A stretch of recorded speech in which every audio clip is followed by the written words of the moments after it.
this sort of like alcohol and stimulant situation I have going on in my system is not exactly kicking in a way I expected it to. I feel like more low-key than I feel like I was expecting more energy, and I'm not exactly getting that energy, which I was kind of looking for. You know what I think is in order is some literary chat to get that energy. To absolutely, yeah. Get that energy up. To really pump me up. To give me the what pump we I'm looking towards is some a great... self-effacing narrator right now to get us and totally slayful. The first immediate thought I had when we started recording was, I do not remember this Asian woman's name. Oh, I do. I have it. Because it was something like really Thai. It's today we will be discussing. The story's called Bozo. Bozo. Which I thought was kind of a slayful title before I even started reading it. I was like, okay. By Souvankham, Thammavongsa. Oh, fuck. Souvankham. Take a breath and proceed. Thammavongsa. We really don't mean to do this kind of want to start thing. over. We're just going to persist. If, listen, we do a very minimal preparation for this. And perhaps was an oversight that I immediately realized as we started recording was this woman has a very, even writing this tightrope has a very, I don't want to say ethnic or foreign, but has a name which is unfamiliar perhaps to the American English tongue, and that we should have taken a moment to, get the pronunciation out. But honestly, who's listening? About 4 people, perhaps. So, it is what it is, truly. And, ma'am, I wish I could say that, please accept my apology, as if I was not going to, tear this story apart moving forward. Because, I guess just spoiler alert, I was not a fan. Really? You liked it? I actually did. I thought it was fine. I thought it was absolutely fine, But let's get into our usual episode. Yeah. How are you feeling, Kelly? How are you feeling? I'm feeling like the stimulants everything just hitting me at you all at once. Incredible. And you know what? So last episode I got critique from my boyfriend, who was the first one to listen, and immediately told me I need to stop talking over you, mansplaining. I'm tanking right now. Can we restart this whole thing? No, we have to keep going. Come on, just get your bearings. Oh, fuck. Okay, wait, let's see. It's 11:59, and I think we've been going for about 5 minutes, so we'll stop at 12:40. Okay.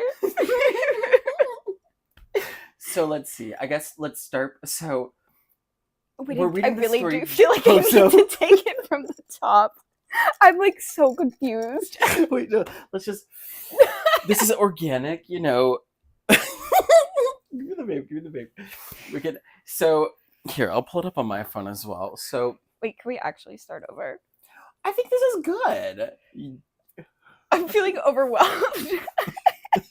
Well, let's take a little bit of a breath. I think Okay. Shit, okay, and all of my things are not loading, so perhaps... Well, okay, listen. I feel like we don't need to start over. I feel like we're good. Well, why don't we just start now and read it? We don't have to cut anything. Oh, you're right. We don't have to stop anything. Can we just I thought you meant over? Yes. No, just give our little, more concise intro. Yes, okay. And then we can butcher the name still. Now I'm confused. Wait, do you want to start over completely and just cut? Or I feel like we totally derailed I kind of want to start because remember we have all those questions to get to. And we will. Let's just start. Okay, let's go to the story. Okay, so this is Bozo by Souvankham Thammavongsa. Thammavongsa. Okay, we can... Thammavongsa. Yes, Thammavongsa. Souvankham Thammavongsa. So... Story, Bozo. What we have here is a first person narrative, which I might point out does not start that way. It really kind of leads you to think. That's true, actually. Yeah, that we're getting into third person kind of omniscient. Right. Actually, So it does start off in that way. and I feel like maybe I've misled before we've gotten to the meat of the piece, so we can save that Very comment. fiction workshop of you to make that particular critique. To absolutely not to name drop a certain someone, which we both have workshop experience with, but you know, so very MFA pill to sort of point that detail out. Exactly. But what I we think it's a little bit largely sloppy. it is it's I couldn't tell if it was like, I think it's purposeful only because this narrator admits that she's writing stories about people. Wait, where did she do that? Like, do you mean the she says, abstract? I like kind of in the abstract, yeah, but I think Yeah, and she it is is very actually much- a writer. And it is very much a, yeah, that could be true based on like the conversation they briefly have about occupations and what she says about herself. And yes, I Right. mean, to speak in terms of like larger themes of this piece, this is very much a story about making up stories about Yes. people. Yes. You know, about being the observer. Right, exactly. And I mean, to that point, the sort of overall narrative we have here is a woman who is in her early 40s, who frequents a certain bar on Tuesdays and Thursdays, and there's a really hot bartender. I want to ask you, how were you picturing the bartender? Like, physically, what were you imagining when you think of hot bartender?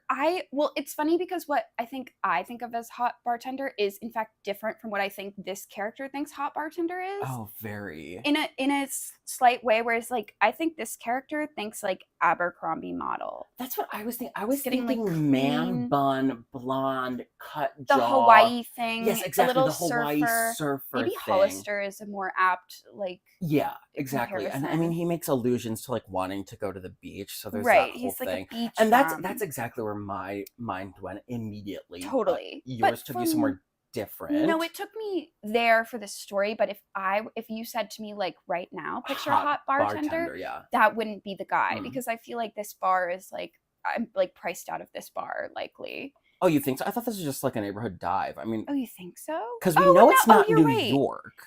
We You're know right. It's not New York, and they New are York. having shitty potato things. Yes. But I mean, I do feel like this is giving like a little bit like American sports bar and not Yeah. necessarily dive. And so I think of like a dirty, like girl. post, like pop punk, like bartender. Interesting. That's very like, Milwaukee. hot, yeah, that's hot bartender to me. Like serving PBR or whatever. But anyway. And then another question off of this. Were you imagining the narrator as Asian because it was written by an Asian woman? And are we to interpret this? I feel like this is a self-insert narrative. I feel like this is That's very so much from the writer's perspective, but maybe I'm just saying that because she's a woman. But I was making the same assumptions about the last story we read about Zaki's neighbor's That's true. jaunt. Did that occur to you? A really interesting, I mean, honestly, kind of like a bigger picture question I'm trying to think of, like, do I usually, and if I do or like don't. Imagine the narrator? Yeah, like imagine. And I think I largely like don't have visual like imaginings of something that is so voice driven like I this. don't either. And So no, I don't think I did. And I mean, this piece, and she also says in her interview, but I noticed this as I was reading it, like she makes a very conscious effort to not reveal very much about the narrator besides the monologue that she's giving essentially through telling this story. Like we don't get physical descriptions, we don't get really any details about her life. Exactly, which is actually, I mean, shall we wrap up the plot? But I have a poignant note that I actually made while reading this regarding Thank you so much for being prepared. Well, I'm just fucked up because I read this maybe 20 minutes ago. Same. Ignoring my little panic attack, my existential crisis. But like, no, I think to wrap up the plot, she has been, you know, kind of like quick, like ogling the hot bartender.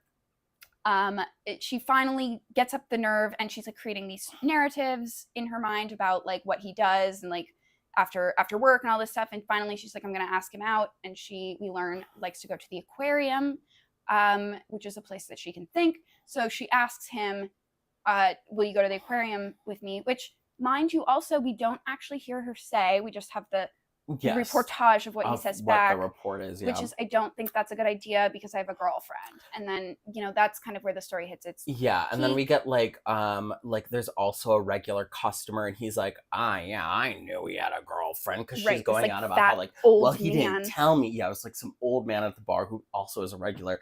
And then the old man is also like, and she comes here on Fridays too and sits Right. right there. And then, then she goes to the bar and sees the girlfriend. She's like, she's beautiful. And Yeah, and just like me, but different. yeah, and I listen, and she calls him Bozo, hence the title of the story.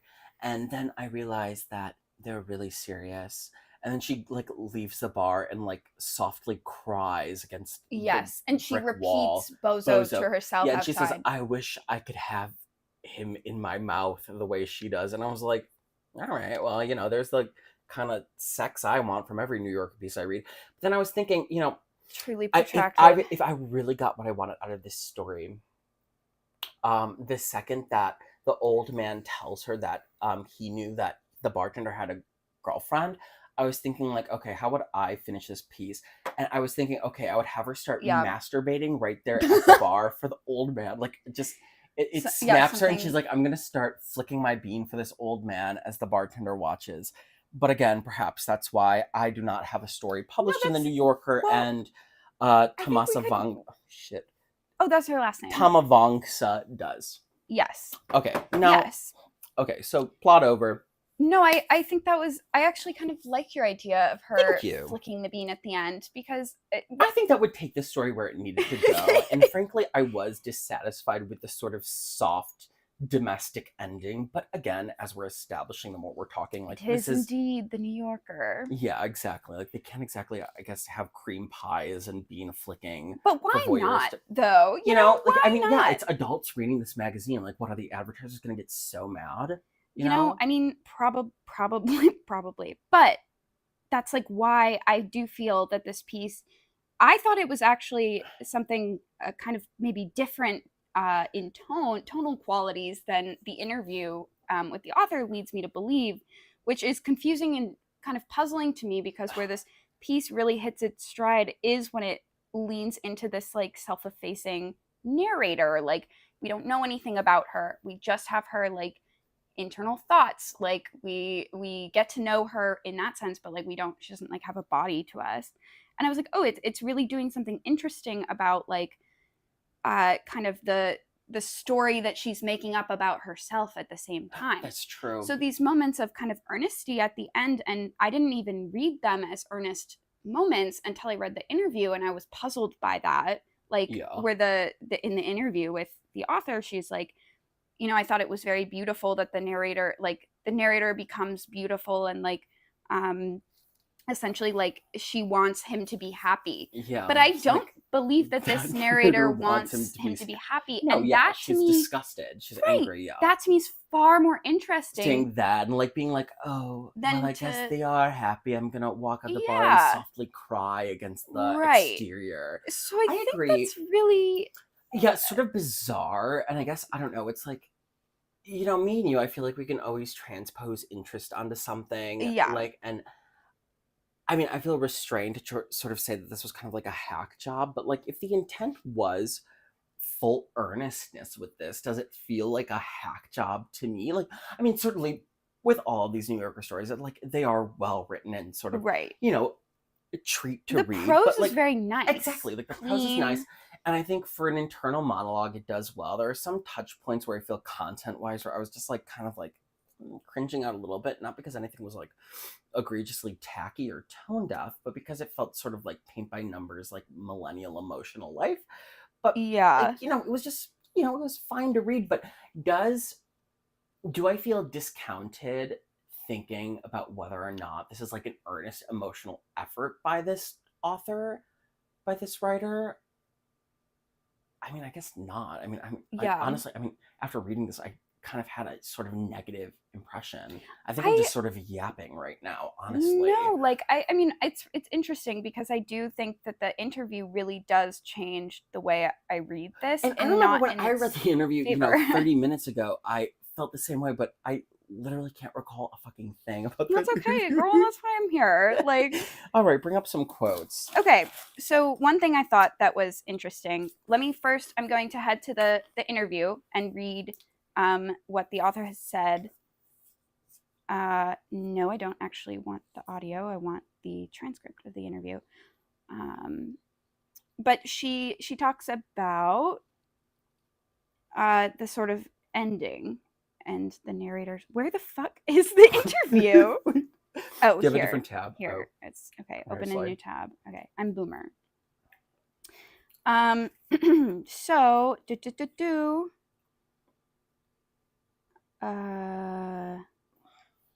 nope. Aha.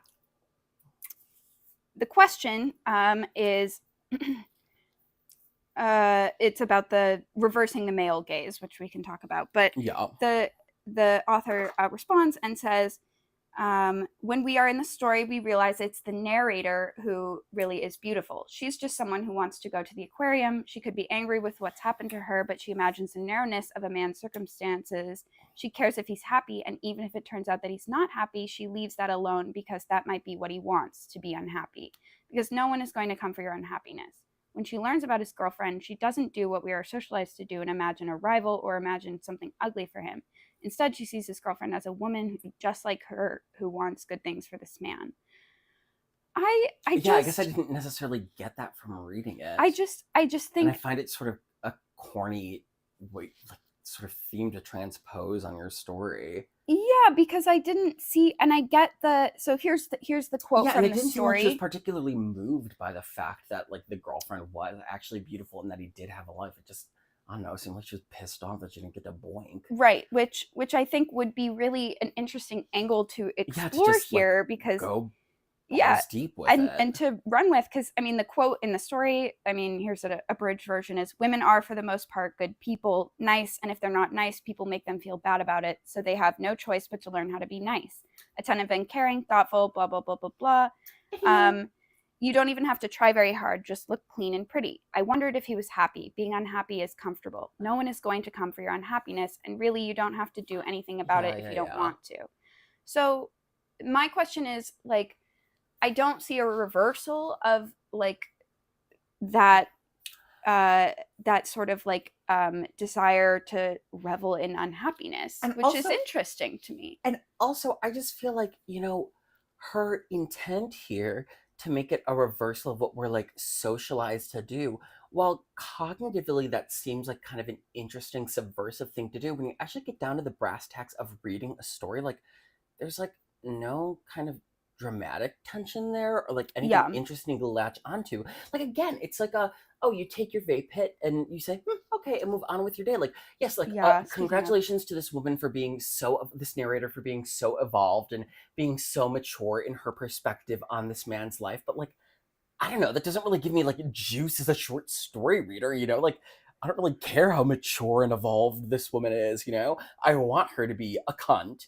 I mean, like, you know, I'm reading a story, girl. Like, girl, I'm taking time out of my day. I don't necessarily need, you know, especially reading something fictional, to be like sort of in awe of like the moral and sort of ethical and cognitive superiority of the narrator. Like, I don't really care. I want her to flick her bean for the weird old man that's sitting next to her. I think that's a good point, because it is this story is sort of building its crux on that sort of moral that's not like morality. A shocking reversal to me either. That's not something that makes me like pause and ponder either. Even like, it's just like, oh well, good for her. She seems well adjusted, I guess, you know. No, but even congrats, she took it in stride. Right. Like, right. Even within the story itself, though, like there's no indication, like there's no indication for that move at the end towards the pandemic. Either. Oh, that was another thing I wanted to bring up. Is a strange pivot, just given that the story itself doesn't seem interested in morality.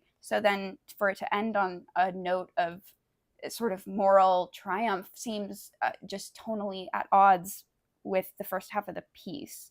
And also, which doesn't make sense. It would be more interesting if she flicked her bean. You'd think that the through line would be like, not that she leaves and like cries and like imagines having him in her mouth the way his girlfriend would. It would be like, I don't know, like just, sort of off into the sunset and strutting forward. Right. Do you know what I mean? Like, It's fuck just, this. I mean, it's incongruent, which to is borrow a word interesting. from. Yeah, exactly. And this is like it's a curated look at this scene through this character specific psyche, we could say. Like, it's the first person is like her writing about it. Even then, but that makes even less sense just, to me I know, at like, the end. it seems like not very intimate at all if we're getting a picture into this woman's interpretation of the events that are moving forward. Like Right. if we are doing first person, which it seems like, which by the way also pisses me off now that we've read 2 of these stories and they're both like first person narration, all the grief we hear about first person in our like workshop settings, it's like, well, it kind of seems like every contemporary writer is writing in first person. And like there's an opportunity to do it really well. I know, and this I don't think didn't take the opportunity. So then it's like, I understand the critique if this is, the stuff that's out there, but it's like, not to say that this was over. I actually thought it was. I wish I hadn't read the interview, because without that, I think I would have found the ending.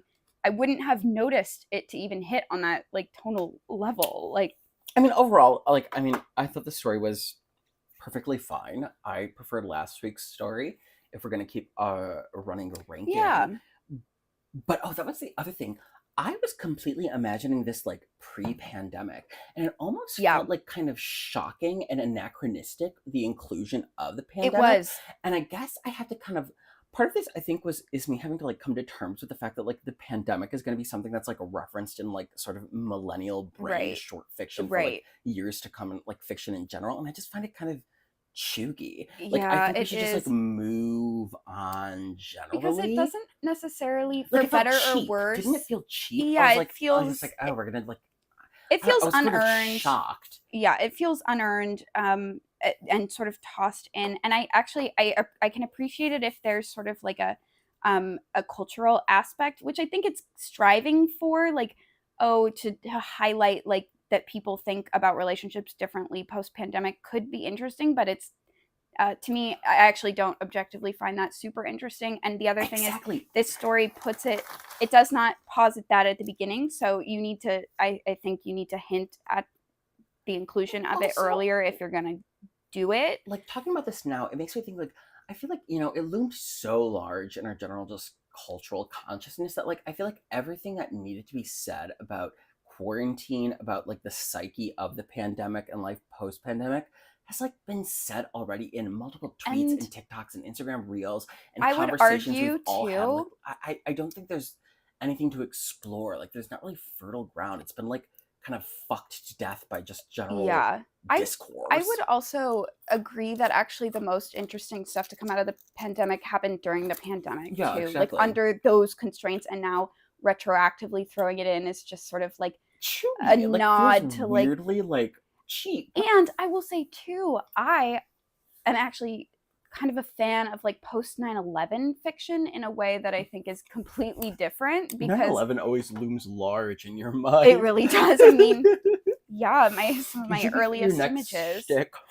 Yeah, just be fully 9/11 girl. Yeah, I think I could definitely. I'm definitely gonna write a piece personal about life. It. Yeah, just constantly talk about 9/11 with people. I mean, yeah, I watched all the all the like online documentaries. Did you ever watch the one about the woman who was like lying about surviving, and she would like go to a bunch of like survivor groups, and they like exposed her for like not being anywhere near? Yes, I did. That one came out only a few years ago. I think Loose Change 9/11 is like the big like conspiracy ones about like the gunpowder and the steel. Not gun. Yeah, there was like traces of something explosive in the steel that was used to create these buildings. About 9/11. I think it's, well, I just think it's interesting, like the cultural shift that is not something that I think happened. Do you think women care more about 9/11 because it's like a big plane ramming into No, I like think a big Arab-controlled plane, like ramming into like a sweet, innocent American. But that's like the Bradley Cooper, like Stan, American Sniper Bradley Cooper. Oh shit! I like actually that's never their saw like that wet movie. dream. Yeah. So I feel like quite literally. I mean, we know some literature that's been basically wet dreams written about that. So it's like. We can't help ourselves this episode. I know, it's fine. Wait, speaking of, I have a question for you that I came up with while taking notes. They're so dry Have for you these pretzel ever chips. heard of a successful, you or anyone else, have you Yeah. ever heard of a successful customer service employee / regular, like cafe regular, restaurant regular relationship? Have you ever heard of this working out? And if so, what was the Like context? specifically romantic? I mean, I guess it could be sexual too, but like, I guess I do have a sexual one. I mean, really the only, I mean, two things come to mind. Immediately when I worked at a restaurant, like my ex's restaurant, there was a, you know, a bar, and there was just this like freak dude who was like a divorcee who would like sit at the bar every single night and order the same thing and sort of chat all of our ears off. Yeah. And he was a pain in the ass, and everybody didn't like him because it would like, you know, make the closing very hard because he wouldn't like leave. And then he would ask for like a ride home, and he really like, you know, like assumed this kind of harassing strange everyone. intimacy. And everyone there was How just old sort was of like, he? he was old. He was like 50. Yeah. Or something Yeah. like that. They He always was come kind to of those sexy. guys. Like in retrospect, I thought he was kind of hot.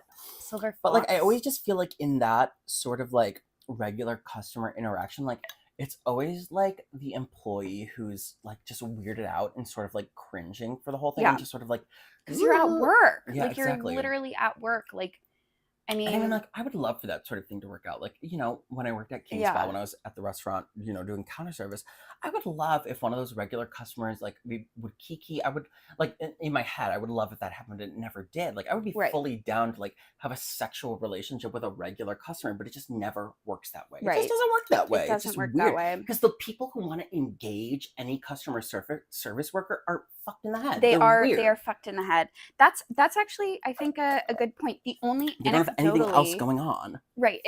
Especially if one is a regular. I mean, I think being a regular somewhere is like kind of embarrassing as someone who's worked in the service industry. Insane. Yeah. And because like it's like, yeah, I know how much money you spend per month at this establishment because and you know, with technology these days, Square tells me I can like literally click one button and I know really. Yeah, that's very embarrassing. Totally. It's really embarrassing. It's like, okay, girl, you spent like $2,000 on bagels last month. Like, it's really like whatever. Sad, actually. No, but like I was gonna say, anecdotally, the only time I did carry on with a bartender, briefly for like a couple months. Is that the one that fucked you?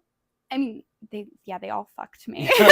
Oh, but specifically, was this a different one than the dating app one? Oh no, and so I was gonna say the caveat with this is that I did in the bar we like had like an exchange, but it's because we had just matched on Tinder. Yeah, and I don't think that and counts. So like while he was working, then looked at his phone, and then we were like, and he's like, did we just match on Tinder? And I was like, yeah. And I mean, like, I'm sure some it's like beautiful, charismatic person has a story about how they were working as a bartender and you know, met the love of their life or met like the hottest, sexiest person and got fucked so hard. But like, but for the most part, for the average lay person, like it's just generally kind of, a loaded sort of like everyone's a loser type of power dynamic. Like, I'm a loser for having this customer service job, and you're a loser for trying to have sex with me. Exactly. While I'm working this customer service job. That's a great point. My follow-up question is... But he didn't seem like a loser, this bartender. I was finding myself attracted to this bartender as I was reading, but maybe that's just because I'm... This one? No, I think he actually was... No, I think, like, he had that thing that a lot of, especially people in the service industry have, where it's like you're on... Like, you're like acting a little bit. You're just, you're working, and that's like your thing, you know. Do you think if you were a destitute woman in their 40s, like you would also form these fantasies about like a charming bartender at a sports bar? Yeah, I definitely would form the fantasies, but the one thing about me is I will never burst. Well, I guess never, but I don't burst the bubble. Your own bubble, exactly. I like the mistake. You want to be wanted. You don't necessarily want to find out, and that's like. That's key. And that's key also, which is what I thought was interesting, actually, to quickly go back to the text. Like, I thought that was actually quite interesting about this narrator. It was just like, I took the step, this feels similar, like to real life. Like, this is like a fantasy that you create. And then when she took the step, I was like, girl, no, like, don't burst the bubble. Like, you're gonna shatter your own illusion. And, you know, that's exactly what happens. So maybe I guess that was intentional, but maybe that is what it's about. I feel like there is also just like, I don't know. Well, again, maybe it is to speak to the realism of it all. Like, she took the step to try to, you know, manifest the fantasy in physical reality, and it just panned out in a sort of boring way. And I guess that's probably exactly how it would happen in real life if me or you were in this position. But like, again, am I sitting here like reading this, like looking for representation for this specific experience? Not really, because Not this is unless kind it's of an gonna ordinary, reveal yeah, something.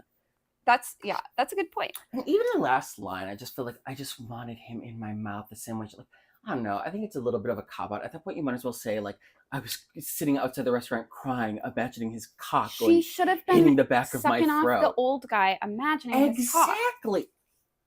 There you go. Exactly. And there's the compromise between our two perspectives to make this an interesting story.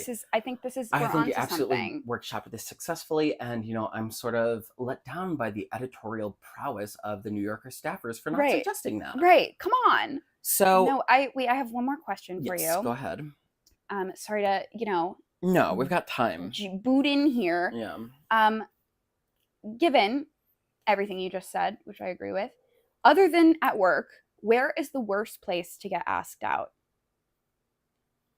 Other than at work? Other than at work, where is the worst place to get asked out? I mean, I feel like I just don't necessarily have the experience to answer this question because I've never been someone who's gotten asked out. Every sort of it doesn't have to be a real, it could be hypothetical. Yeah, hypothetical. Sorry, I have to just think for a second. Well, why don't you answer the question? What do you think? What do I think? Worst place to get asked out? I didn't prepare an answer. Family reunion comes to mind. It's the old joke. Would you have sex with a cousin, like a first cousin or second cousin? I feel like it's second and above. It's honestly speaking, I feel like if the circumstances were right, I would have sex with a first. Do I know that they're my cousin? Yes. Or no, I mean, like no, and I know all my cousins, so I wouldn't. But if it was a distant, I want to make unknown it very cousin, clear, I'm not referring to any of my actual first cousins. If somehow someone comes across this, which absolutely they won't, but I'm not speaking about literally about any first cousin I may or may not have. But see, if the circumstances were absolutely right, I think I would have sex with a first cousin. If I did not know them, then I would. Yeah. Even if I did, say we grew up together to some extent, I think I still would. And I mean, certainly. I would certainly draw the line at sibling, but I would absolutely step sibling and cousin, sure. I think recently there's an article about this recently. It's 1 in 7,000 people or something have sex with their step siblings? A product of incest. And it's this really secretive thing that people don't want to talk about. And I thought that was so interesting because it is so shameful, but you had nothing to do with it, to be the child. I don't think I would have a complex about that, would you? I feel like it would be embarrassing to tell siblings. People. Well, if they were siblings, then you'd be totally nerfed in the head, probably. No, but I think that's the thing cousins, is that I'd be ew, but I not wouldn't be cousins. The study is on first degree relatives. Oh. Yeah, but so it's very secretive. But how would you even be able to keep that as a secret? I guess not necessarily from your child, but yeah, I guess it'd be very easy for you to lie about your family past to me. For example, I for all I know, your parents. It was behind a paywall, brothers. So I didn't, yeah, exactly. Article, and that is the state of my parents are today. Brothers. Just to go back to that, Slay. My two gay dads are actually brothers. Slay. No, I think, and I also think actually, did you know in Iceland? I don't know if this is a rumor. I actually think this is true. As of several years ago, I was told around 2016 there was an app that you could use to make sure that you'd be at the club trying to have a dance floor make out whatever, and you could check to see, and it would give you and then it would tell you whether or not you were related. My follow-up question is, would you rather know how distantly you're related with a stranger in this context on the dance floor or whatever, or just get a green a green means go, red stop? Would you rather know okay, this is my third cousin or my first cousin, or rather just a green, you're outside the range and would the range be related? Third cousins is a-okay? I feel like it would be second cousins because in Iceland's small. This is now total conjecture. Very true. So I wouldn't want to know if every Joe Schmo is my second cousin. I would just want to give me a green light or a red light. I would personally be fine with knowing either way. I don't think I would really care. Yeah. I don't know. Maybe everyone does it in Iceland, though. Fag, I don't know. I feel like this is kind of debauchery that someone who is homosexual. But you're dykey as well. Yeah, but there's always there's always no matter what IUD, whatever the fuck you do, it's Yeah, But like what if what this if? is the Yeah. time that this random ass dude And I'm like knocks me up? suddenly like pregnant with my first cousin's baby. Right. And it's like, then I have a whole other set of choices and questions that I don't fucking want to Do deal you with. think this story would Then it becomes a family particularly affair. benefit if it was an incest story, like a first or second cousin? That's like so in right now too. I feel like I in feel fiction it to do all this. is. It's like, I know. why is it? Well, They it's were like doing in the the alt 70s fiction too. thing. You know, that Yeah, book I it's so read, Body strange. High by John Lindsay, where it's like, yeah, within the Catherine first 50 Dunn does it. within the first Yeah. 50 pages, he's already like raping his like incest sister. It's like, yeah, everybody wants See, to write an incest story. We're talking about, when we talk about mood board, it's like not necessarily. But I do that. feel like there is something about There's like something mood. yeah, like something that a 16-year-old girl who may or may not make a mood board based off of a story true. like would be drawn towards an incest narrative. Did That's you the ever feel subversion aspect. as a young girl, as a teen girl, did you ever feel drawn to incest? No, I really don't think I did. I mean, that wasn't like a plot incest line. does sort of loom large over the cultural consciousness, to use that phrase a second time this podcast, of like the gay man. All of our porn is like but I feel like that just runs the gamut across the board of like straight and gay porn. I mean, a lot of like gay porn is incest. Yeah. Wow, that's so interesting. Like it's always like uncle's secret or like daddy fun or like shit like that, you know? So I feel like incest is generally like something that, you know, is always in the back of a certain person's mind. Right.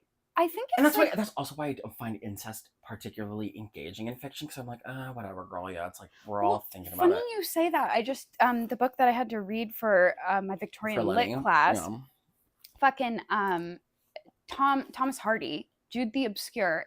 The whole plot line is two cousins who are like grappling with their incestuous relationship. Do you think and like, perhaps this is really a tale as old as time as a nation? The fact that we're not like having sex with our cousins. Should we be having like sex grappling? with our cousins?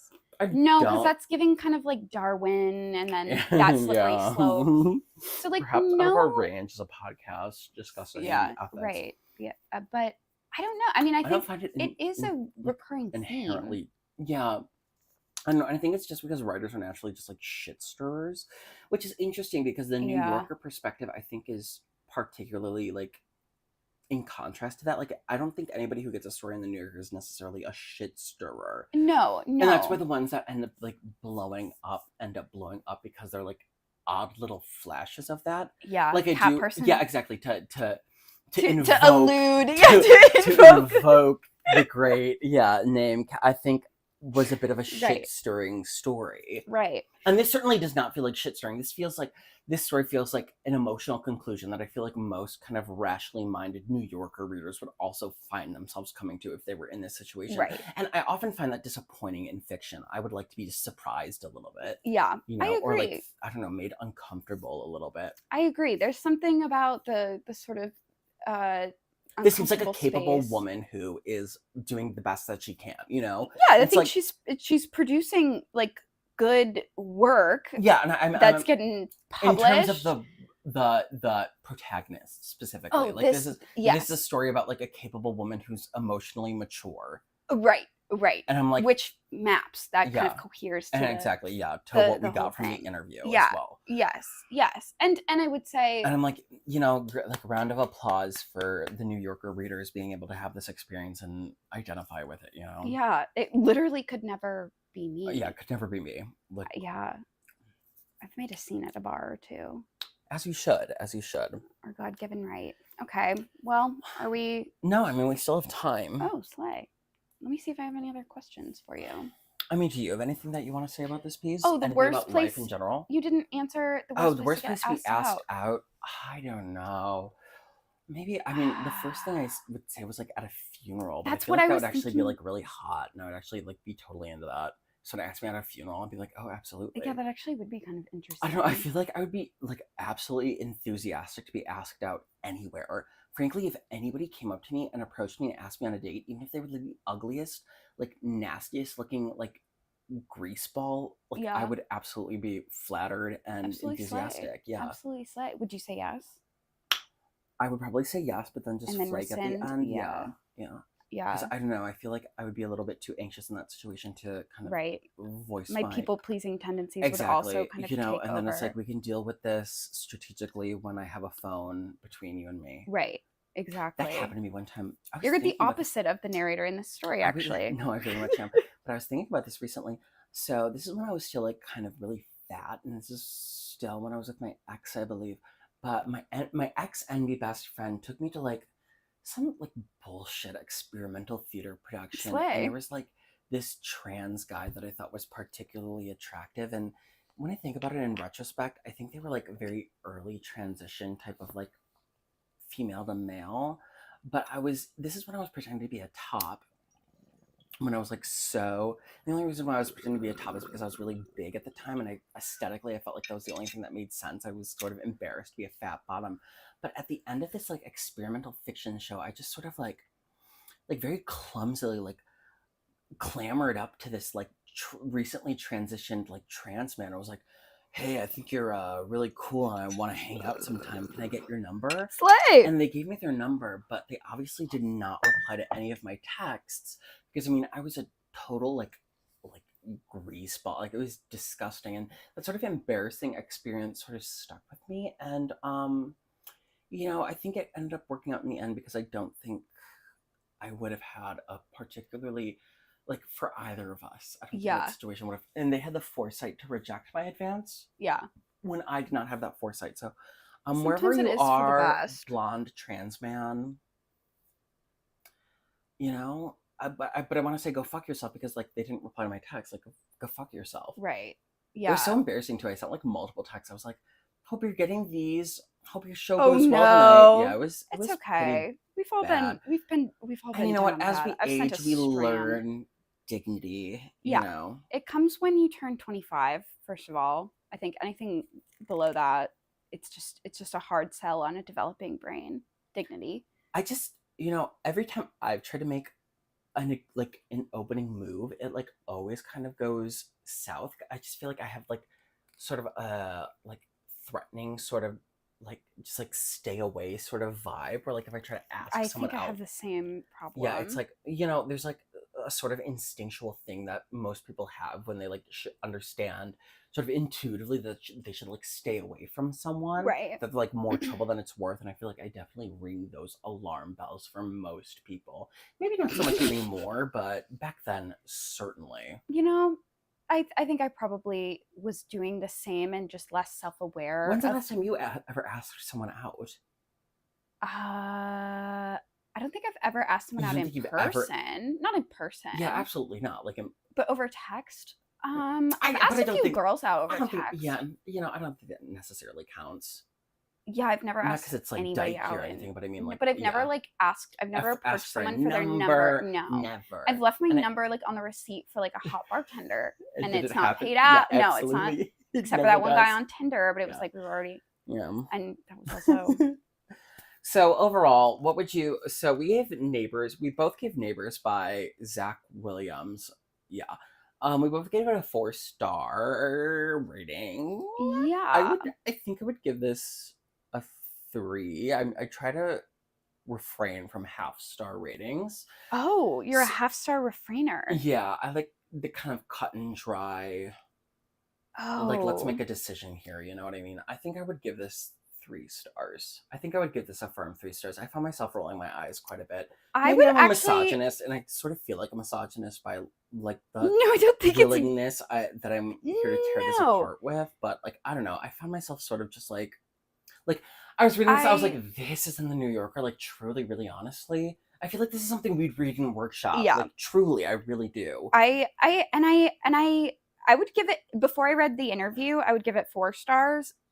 And then after I read the interview, I would give it 3 stars. Is that fair? Do you think? Not entirely, but I feel like they it gave did us this- draw my yes. attention actually because I think this is the pitfall of explaining the story is that it drew my attention to things when I read it again that I Yeah. wasn't paying attention to the first time about And I feel like that is necessarily fair. Like, I feel like Yeah. if I were to read this again, my opinion would probably get right worse. because if I could go back and make the case solidly for my original read of this, I think I would feel differently, but unfortunately, after reading the interview, I am noticing. Because are we left necessarily with anything like juicy, anything we want to take away and discuss and send, I would never send this story to someone and be like, oh, you have to read this. No, this isn't mood board to me. No, I don't think so at all. I don't think she's advertising a story collection coming out either. I think this is just something she submitted and it was right place, right time. This really makes me think, what the fuck is the New Yorker really looking for with their fiction? Come on, guys, come on. Not sure what they want, but apparently it's not what we're offering. Yeah, and it probably never will be. Okay, well, with that being said, thank you so much, for listening to our. I this is a more studious episode. I feel exactly, and we had our mics maybe more figured out. Yeah, and so hopefully you enjoyed. Yeah. I mean, either way, do the podcast things. If you are somehow listening for the first time, I mean, on YouTube, give it a thumbs up and leave a comment. I mean, quite literally, my subscribers, all of you sort of dropped the ball, and I was really shocked that only one of you commented. Which, shout out to you. I hope you're doing well. I know you don't live in the Lake Forest area anymore. Hey, girl.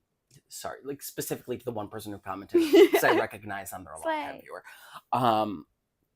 Just leave a comment, leave a thumbs up. If you're listening on any of the 2 podcast platforms, do that too. Follow us on Instagram. We're really trying with this. We are. And with that, I mean, thank you. Thank you. Have a good week. We'll see you next week. Woo, slay.